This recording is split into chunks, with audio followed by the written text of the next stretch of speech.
완전한 봄이 시작되었습니다. 계절이 바뀔 때마다 집 앞의 공원에서는 꽃들이 순서를 따라서 피었다가 지었다가를 반복하고 있습니다. 매화가 지고 나면 벚꽃이 피고, 벚꽃이 지고 나면 철쭉이 피고, 또 철쭉이 지고 나면 여름꽃 장미가 핍니다.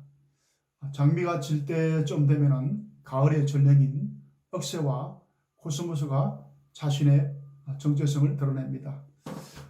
한겨울의 모진 추위에도 살아남아서 때를 기다렸다가 때가 되면 자신의 정체성을 드러내는 이 꽃들을 바라보면서 만물의 영장이라는 인간이 조급하게 이 꽃보다 때를 기다리지 못하는 더 미련한 존재가 아닌가라는 생각을 해봅니다.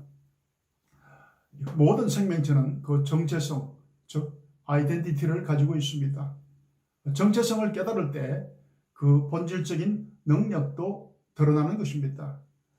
그래서 오늘은 믿음은 정체성을 아는 데서부터 시작된다는 제목으로 말씀을 나누겠습니다. 오늘 본문은 히브리서 1장 1절에서 5절까지 말씀입니다. 제가 봉독하겠습니다. 옛적에 선지자들을 통하여서 여러 부분과 여러 모양으로 우리 조상들에게 말씀하신 하나님이 이 모든 날 마지막에는 아들을 통하여 우리에게 말씀하셨으니 이 아들을 만주의 상속자로 세우시고 또 그런 말미암아 모든 세계를 지으셨느니라. 이는 하나님의 영광의 광채시요 그 본체의 형상이시라.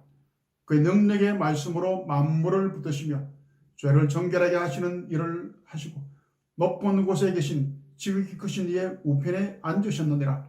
그가 천사보다 훨씬 뛰어남은 그들보다 더욱 아름다운 이름을 기업으로 얻으심이니 하나님께서 어느 때 천사 중 누구에게 너는 내 아들이라 오늘 내가 너를 낳았다 하셨으며 또다시 나는 그에게 아버지가 되고 그는 내게 아들이 되리라 하셨느냐. 한 평범한 축구 선수가 있었습니다. 그 선수가 경기 도중에 충돌을 해서 그만 의식을 잃고 말았습니다. 얼마 후에 병원에서 깨어나서 이제 기억을 회복하려고 했지만 안타깝게도 기억 상실증에 걸리고 말았습니다. 그런데 그 선수가 얼마 뒤 다시 복귀를 했는데 복귀하자마자 놀라운 일이 벌어졌습니다. 이전의 평범한 모습과는 달리 최고의 스트라이크로 놀라운 기량을 발휘했던 것입니다. 사람들이 어떻게 된 것이냐고 사람 물어보았습니다. 감독이 대답하기를 기억 상실증에 걸렸던 그 선수가 나에게 묻기를 이렇게 물었다고 합니다. 감독님, 제가 도대체 누구였습니까? 그렇게 물어보았다고 하는 것입니다. 그래서 감독이 대답하기를 너는 최고의 골잡이 스트라이크 축구 선수였잖아. 그렇게 대답했다는 것입니다. 이 한마디가 평범한 선수를 최고의 골잡이로 만들었던 것입니다.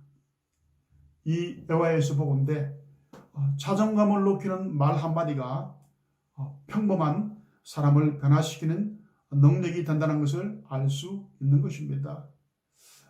감독의 말 한마디로 잘못된 정체성의 변화가 일어났던 것입니다. 요한이 베드로를 예수님께 처음 데리고 갔을 때 예수님께서 베드로를 보고 하셨던 말씀이 있었습니다. 내가 요한의 아들 시몬이니 장차 게바라 하리라. 그렇게 말씀하셨습니다. 게바는 투박한 북방 아람어인 갈릴리 사투리입니다. 게바를 반석이라고 점잖게 번역을 했지만은 좀 더 리얼하게 사투리식으로 이 말을 번역하면 어떻게 되겠습니까? 베드로 니는 판판한 큰 반석 같은 인물이 앞으로 될 것이다. 알겠나? 모르겠나? 이 말 아니겠습니까? 예수님의 이 말 한마디에 평생 고기 잡으하고 배우지 못하고 성질급했던 그 무식한 베드로는 위대한 사도로 쓰임을 받았던 것입니다. 예수님께서는 약한 자를 택하셔서 강한 자를 부끄럽게 하시고 숨어있는 정체성을 끌어내시는 탁월한 리더십의 소유자이셨습니다. 인간은 나이가 들어서 늙어가는 것이 아니라 꿈, 비전, 소망, 그리고 자신에 대한 정체성이 없을 때 늙어가는 것입니다. 정체성이란 변하지 않는 존재의 본질입니다. 그 존재만이 가지고 있는 고유의 본질이 정체성입니다. 자기 정체성이란 내가 누구인지를 확실하게 인식하는 것. 내가 누구인가에 대한 대답이 자기 정체성입니다.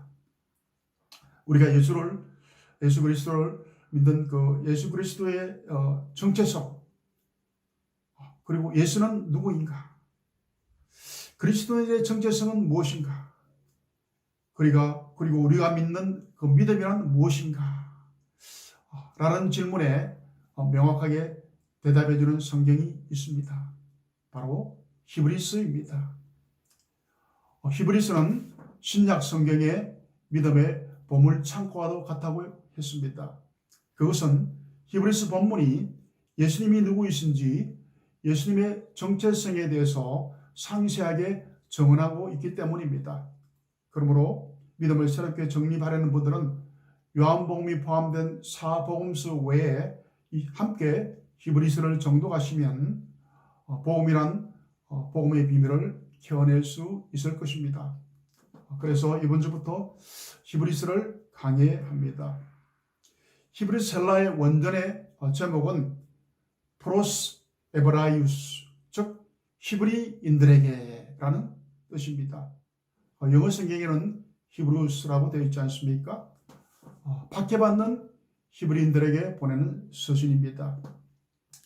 히브리서 13장 전체를 우리는 흔히 믿음장이라고 오해할 수 있지만 그렇지는 않습니다. 히브리서 1장에서 10장 18절까지는 예수 그리스도의 우월성과 정체성에 대해서 상당 부분을 할애하고 있기 때문입니다. 바울은 자신을 복음의 비밀을 알리는 자가 되게 해달라고 그렇게 했다고 합니다. 우리도 히브리서 말씀을 통해서 복음의 비밀을 알리는 자가 될 수 있기를 바랍니다. 히브리서 기자는 본문에서 예수 그리스도에 대해서 하나님의 영광의 광채, 하나님의 본체의 형상, 죄를 정결하게 하는 이러한 다양한 표현을 사용하고 있습니다. 이러한 묘사들은 결국은 그리스도께서 하나님께 동등하신 분으로 신성을 지니신 분임을 표현하고 있는 말씀인 것입니다. 본문을 살펴보겠습니다. 1절과 2절, 옛적에 선지자들을 통하여 여러 부분과 여러 모양으로 우리 조상들에게 말씀하신 하나님이 이 모든 날 마지막에 아들을 통하여 우리에게 말씀하셨으니 라고 되어 있죠. 여기서 이 모든 날의 마지막에 이 말을 직역하면 이러한 날들의 마지막에 이렇게 할 수가 있습니다. 이 말씀은 구약의 율법 시대는 끝나고 라는 말씀인 것입니다. 동시에 신약의 새로운 메시아의 시작을 알리는 말씀이기도 한 것입니다. 말라기 선지자를 끝으로 거의 400년 동안이나 침묵하셨던 하나님께서 구약 시대는 끝나는 시점에 계시를 다시 시작하셨던 것입니다. 누구를 통하여 시작했습니까? 아들 예수를 통하여 다시 말씀하기 시작하셨다는 것입니다. 또 계속해서 예수님의 정체성에 대해서 말씀하고 있습니다. 1장 3절에 이는 하나님의 영광의 광채시요 라고 했습니다. 자, 여기서 인어는 아들 예수 그리스도를 가리키는 것이죠. 이 광채로 번역된 원어 아파우가스마는 신약에서 본절에서만 나오는 단어입니다. 발광체 혹은 광채라는 두 가지 의미를 동시에 가지고 있습니다. 발광체는 스스로 빛을 내시는 분이시다, 그런 말이죠. 구약의 선지자들은 진리의 빛을 부분적으로 반사시킨 사람들에 불과했지만 예수님은 그 자신이 빛이셨습니다. 또한 그 빛을 세상에 보내시는 하나님의 광채이셨습니다. 그래서 요한복음 1장 9절에서도 참빛 곧 세상에 와서 각 사람에게 비추는 빛이 있었나니 그가 세상에 계셨으며 라고 기록하였던 것입니다. 하나님과 가장 가까웠던 위대한 지도자 모세조차도 하나님의 영광을 직접 대면할 수는 없었습니다. 그런데 그 영광을 인간들 앞에 하나님의 형상으로 드러내 보이신 분이 바로 예수 그리스도이셨습니다. 이스라엘 백성이 구약 선지자들을 통해서 가지게 된 하나님에 관한 지식은 단편적이고 불완전한 것이었습니다. 그러나 예수님을 인격적으로 만나는 사람들은 그 정체성을 알아감으로 하나님이 어떤 분인지 확실히 알게 되는 것입니다. 계속해서 1장 3절에 이는 하나님의 영광의 광채시요 그 본체의 형상이시라고 하셨죠. 여기서 본체 원어 히포스타시스는 본질, 실체를 의미합니다. 형상이라는 단어의 원어는 카라크테르입니다. 카라크테르는 양각, 음각으로 똑같이 새긴 그 조각을 의미하는 것입니다. 그래서 원문의 정확한 뜻은 마치 동전의 형상을 찍어내는 양각, 음각이 정확하게 일치하는 것처럼 그리스도와 하나님도 일치한다는 것입니다. 이 사실을 말씀하고 있는 것입니다.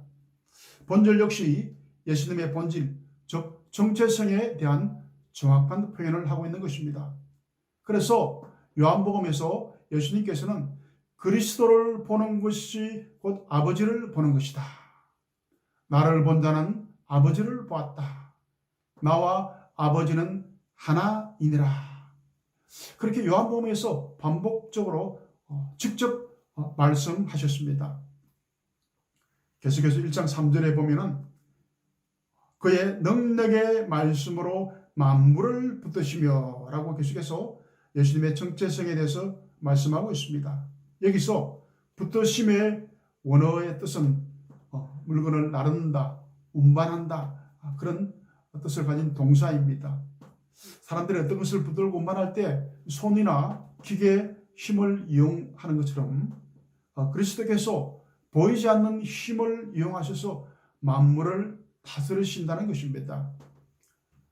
보이지 않는 힘, 그것은 바로 말씀의 능력인 것입니다. 능력의 말씀으로 만물을 움직이신다는 것입니다. 여기서 주목해야 할 것은 말씀에 해당하는 단어가 로고스가 아닌 레마라는 것입니다. 로고스와 레마 둘 다 말씀이란 동일한 의미를 가지고 있지만 정확하게 구분하면 로고스는 이론적인 측면의 말씀에 가까운 것이고 레마는 살아 움직이는 말씀, 입에서 나간 선포, 명령에 가까운 단어입니다. 즉 본문은 예수 그리스도는 그 입에서 명령인 레마를 선포하심으로 만물을 붙들고 계신다는 것을 우리가 알 수가 있는 것입니다. 그분이 권능의 말씀으로 붙들지 않으면 아마 우주는 대혼란에 휩싸일 것입니다. 이 태양계의 그 9개의 형성이 실수성연하게 태양을 중심으로 공존하는 것도 바로 그분이 붙드시는 말씀이 있기 때문인 것입니다. 최근에는 태양을 중심으로 움직이는 태양의 행성들이 9개가 아니고 8개라는 학설이 있습니다. 수금, 지하, 목토, 천, 해, 명, 태양의 행성이 9개지 않습니까? 그 마지막에 있는 명왕성이 져야 된다는 그런 학설이 있습니다. 아무튼 태양의 행성들이 정밀하게 조금의 오차도 없이 태양의 주위를 돌면서 지구는 스스로 자전하고 있는 것입니다. 이 공전과 자전이 조금이라도 엇나가면 지구는 불바다가 되거나 얼음 덩어리가 되어서 인간은 살 수 없는 그런 땅이 될 것입니다.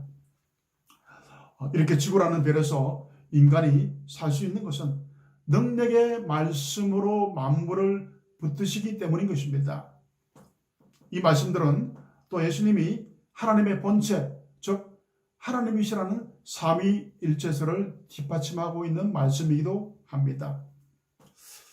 또 3전 후반절에 예수님은 죄를 정결하게 하시는 일을 하시고 라고 말씀하고 있습니다.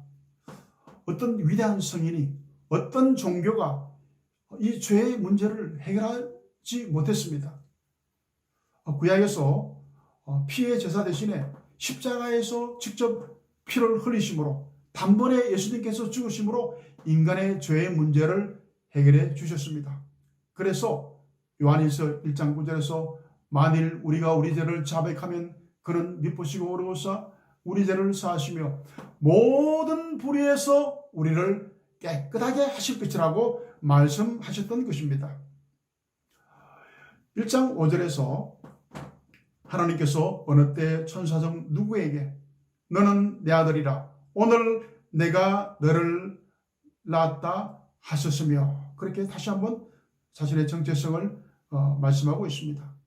본문은 시편 2편 7절을 인용한 것으로 하나님께서 내 아들이라 칭하신 유일한 존재는 바로 예수 그리스도뿐이라는 것입니다. 오늘 전하고자 하는 말씀의 핵심은 믿음은 정체성을 아는 데서부터 시작된다는 설교의 제목대로 여기 5절에 잘 나타나 있습니다. 하나님께서 어느 때 천사 중 누구에게 너는 내 아들이라 오늘 내가 너를 낳았다 하셨으며 나는 그에게 아버지가 되고 그는 나에게 아들이 되리라 하셨느냐. 바로 이 말씀입니다. 사람들이 가장 존귀하게 여겼던 천사들에게조차도 말씀하지 않았던 예수 그리스도에 대한 이 정체성의 비밀, 너는 내 아들이라는 것을 하나님께서 이 예수 그리스도에게만 말씀하셨다는 것입니다. 유대인들에게 있어서 천사는 죄와 흠이 없는 하나님의 최고의 피조물이었습니다. 따라서 이브리 기자는 유대인들로부터 하나님 외에 최고의 존재로 여겨졌던 천사와 예수님을 비교함으로써 예수 그리스도의 탁월성을 제시하고 있는 것입니다. 내 아들이란 이 말씀은 시편 2편 7절에서 하나님께서 다윗에게 하셨던 말씀이지만 오늘 우리에게도 적용되어서 우리는 하나님을 아버지라고 부르고 있는 것입니다. 예수님의 12제자 중에서 베드로와 야고보와 요한은 서열 1위를 다툴 정도로 수제자였습니다. 이들의 공통점이 있는데 세 명 모두 어부라는 직업을 가진 공통점 외에 성격이 불같이 급했다는 것입니다. 그래서 야고보와 요한의 별명을 벼락 같은 천둥의 아들이라고 그렇게 예수님께서 붙여주셨던 것입니다. 이러한 사람들을 예수님은 수제자가 되게 하셨던 것입니다. 예수님은 인간의 정체성을 이끌어내시오 내면에 잠자는 잠재 능력, 거인을 깨워내시는 탁월한 리더십의 소유자이셨습니다. 지금도 예수님께서 우리의 잠자는 정체성을 일깨워내고 계십니다. 너는 개바야. 너는 하나님의 자녀야. 너는 내 아들이야. 그렇게 말씀하고 계십니다. 모세를 하나님께서 40대 이전에 혈기왕성했던 애굽의 왕자로 군림할 때 부르시지 않으셨습니다. 인생의 산전, 수전, 육박전, 공중전까지 다 겪고 난 이후에 80이 되었어야 정체성을 확인시켜서 출애굽의 위대한 역사를 쓰게 하셨습니다. 아브라함도 갈대아 우르의 땅에서 이방 우상을 만들어서 먹고 사는 아버지 밑에서 살다가 75세 때 혼자 있을 때 하나님께서 그의 정체성을 확인시키고 장래를 약속하신 후에 믿음이 조상이 되는 축복을 주셨던 것입니다. 갈렙은 어땠습니까? 갈렙은 모세가 명한 대로 40세 가나안 땅에 정탐하러 들어왔지만 이스라엘 광야에서 45년이나 방황하다가 85세가 되었어야 거인들이 거주하는 땅을 향해서 이렇게 선포했던 것입니다. 이 산지를 지금 내게 주소서. 그 성읍들이 견고할지라도 여호와께서 나와 함께 하시면 내가 말씀대로 그들을 쫓아내리이다 라고 도전함으로써 마침내 헤브론을 기업으로 받았던 것입니다. 이들의 공통점이 있었습니다. 바로 하나님께 자신을 보내셨다. 하나님께서 나와 함께 하신다. 하나님이란 하나님께서 내가 쓰임받은 하나님의 종이라는 강한 믿음의 정체성을 가지고 있었다는 것입니다. 예수님의 정체성은 성삼위, 즉 성부, 성자, 성령이 위이신 성자이기도 하셨습니다. 하나님의 아들이자 인간의 육신을 지르신 인간의 아들, 인자로 이 땅에 오셨습니다. 예수님께서 이 땅에 오실 때 태어날 곳을 정하지 못해서 말의 그 밥그릇에 태어나셨습니다.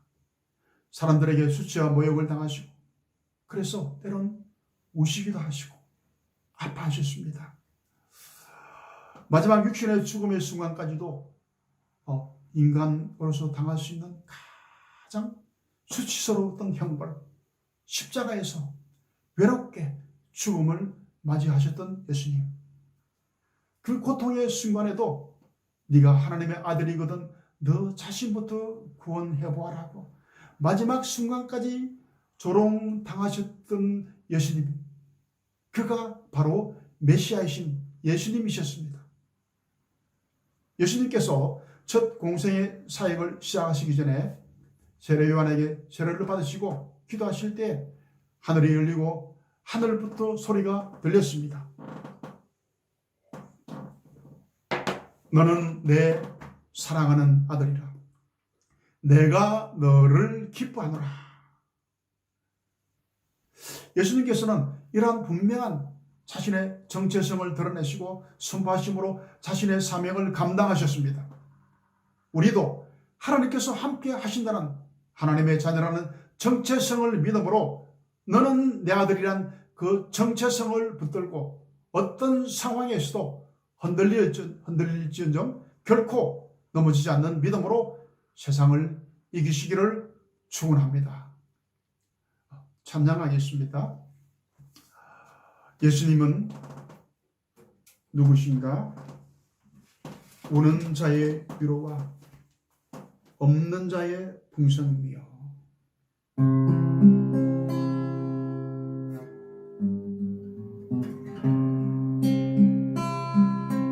예수님은 누구신가?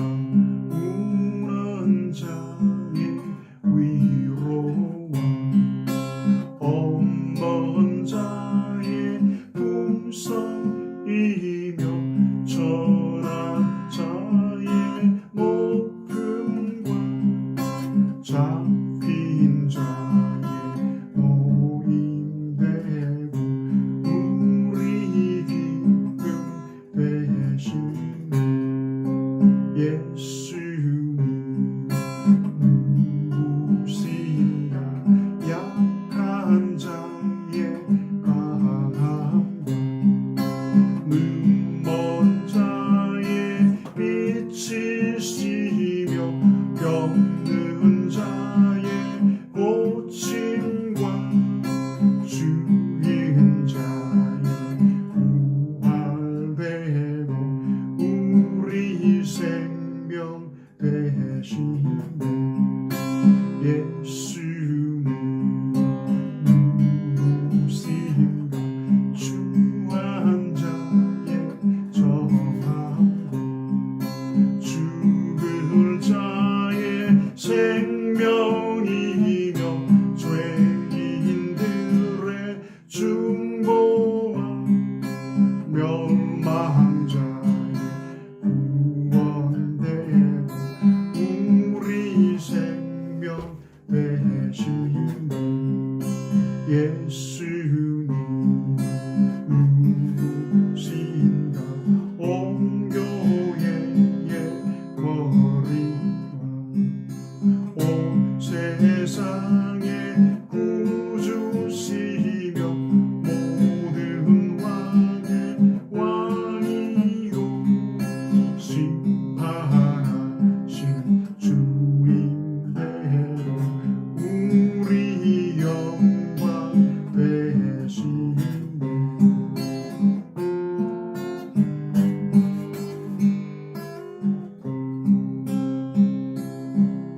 예수님은 누구십니까?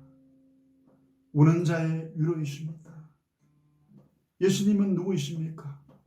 병든 자의 고침이십니다. 예수님은 누구이십니까?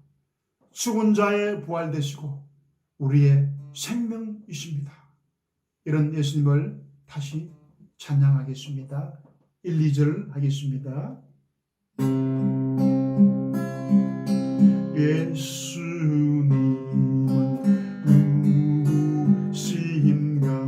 우는 자의 위로와 없는 자의 풍성이며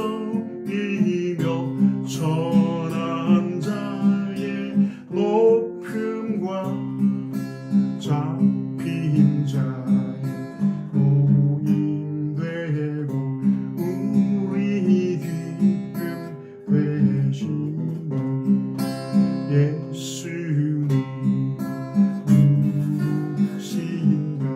약한 자의 강함과 눈먼 자의 빛이시며 병든 자의 고침과 죽은 자의 부활되고 우리 생명 되시니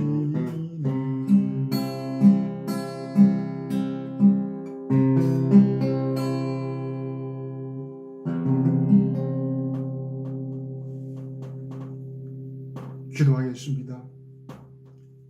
예수님을 잘 알지 못하면 신앙인이 아니라 종교인이 될 수 있습니다.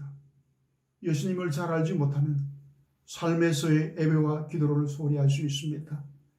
예수님을 잘 알지 못하면 기독교와 세상 문화를 혼돈할 수 있고 세상 문화에 휩쓸려 갈 수가 있습니다. 교회가 그리스도인들이 깊은 영적 교제를 나누면서 예수 그리스도의 모습을 통해서 본체이신 하나님의 형상을 닮아가는 공동체가 되게 하여 주시옵소서. 예수님을 아는 것이 믿음의 시작이라고 했습니다. 믿음의 정체성을 아는 데서부터 시작된다고 했습니다. 예수님은 누구이십니까? 세상살이에 지쳐서 우는 자의 위로자이십니다. 예수님은 누구이십니까? 없는 자의 풍성이라고 하셨습니다. 예수님은 누구이십니까? 천한 자의 높임 되시고 잡힌 자의 노임 되십니다. 예수님은 누구이십니까? 약한 자의 강함 되시고 눈먼 자의 빛이십니다. 예수님은 누구이십니까? 병든 자의 고침 되십니다. 죽은 자의 부활 되시고 우리의 생명 되십니다. 나를 믿는 자는 죽어도 살겠고 무릇 살아서 나를 믿는 자는 영원히 죽지 아니하리라고 말씀하신 나와 우리의 생명 되신 그 예수님을 이 시간 찬양합니다. 앞으로 말씀을 통해서 예수님을 바로 알므로 예수님을 향한 우리의 정체성이 회복되어서 험한 세상 예수님으로 인해서 이겨내게 하여 주시옵소서. 특별히 몸이 불편한 한우들, 자신의 힘으로 해결할 수 없는 문제에 봉착한 성도들을 위해서 기도합니다. 내 삶이 주님의 손에 달린 것이라면, 주님이 내 생명이시라면 내가 해결할 수 없는 이 문제도 우리 주님의 손에 달린 줄 믿습니다. 주님의 뜻대로 해결하시되 지치고 넘어지지 않게 응답하여 주시옵소서. 예수님의 이름으로 기도드리옵나이다. 아멘.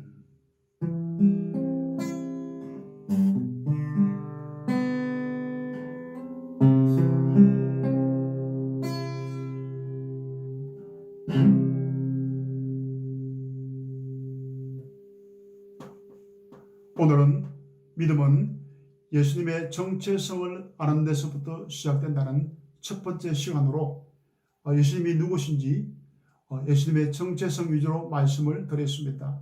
다음 시간에는 믿음은 정체성을 아는 데서부터 시작된다는 두 번째 시간, 우리 자신의 정체성에 대해서 함께 말씀을 나누겠습니다. 믿음으로 승리하는 한 주가 되시고 건강한 모습으로 다음 주에 뵙겠습니다.